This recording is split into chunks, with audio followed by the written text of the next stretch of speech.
everyone talks about being stuck in this loop of being obsessed with social media and scrolling and consuming content and all these things. But I think instead of addressing the fact that you're obsessed with social media, I think you should address why.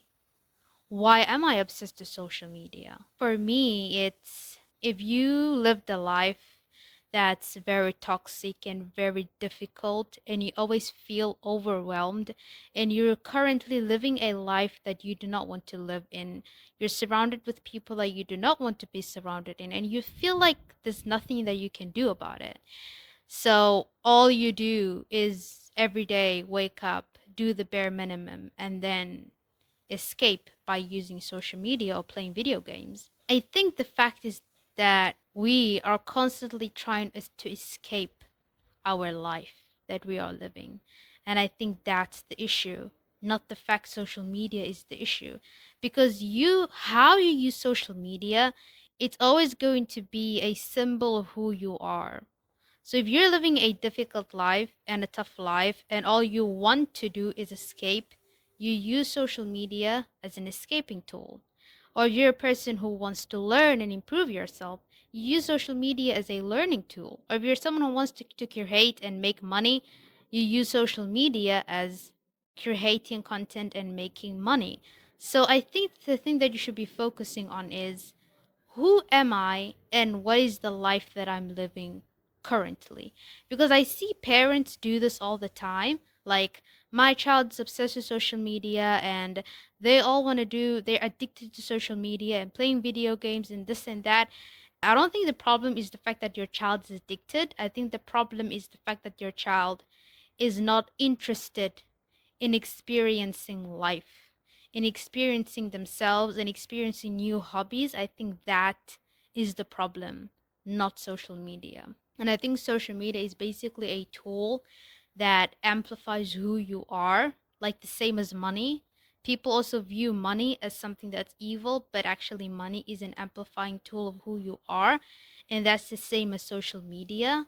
Like, there's no need to demonize social media and all these apps and all these AI tools that people always talk about in a demonizing way. I'm like, social media can be very useful for a lot of things. It's just the way that you use it. It's just the way that you view it. First thing that you need to do is to figure out what is social media to me. What's the mindset around social media? How do I view as this tool that everyone uses? Do I use it as an escaping tool? Do I use it as a learning tool? Do I use it as something that I have fun and I socialize with people? That's something that you first need to figure out. That's the first thing you need to address is how do I view social media?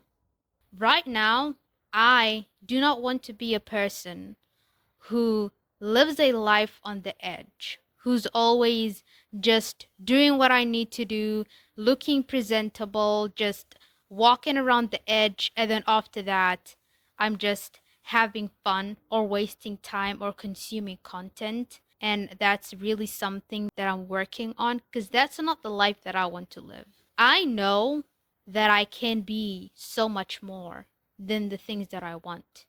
And I know you do too. I know that you can be so much more. But the only way that you can figure that out is if you sit with yourself more time. Give yourself more time other than just living life on social media and being trapped with this dopamine wheel that everyone is running on. You need to give time to figure yourself out. You need to give yourself time to learn yourself. And I'm working on that right now. And I know it's very difficult. It's like something that you're addicted to, but don't address it as addiction. It's a habit that you have formed by doing it over and over again. And now you need to replace that habit. Don't be like, oh, I need to quit social media, so I'm going to quit social media and force myself not to pick up the phone. That's just going to fail. You need to replace that with something better. Start reading more books, start picking up hobbies, start having connection with yourself and your life. And it can be very difficult and it can be very uncomfortable once you start having that shift from who you are right now to who you need to become. It can be very difficult and it can be very uncomfortable, but living outside your comfort zone, that is how actual growth comes. You're not lazy, you're just stuck in a loop. And for you to finally break out of that loop, you first need to figure out, where is this coming from? Why am I here? Why am I stuck here? That's it for the video. I hope that you learned something. I hope that you recognize something. And I will see you on the next one. Bye.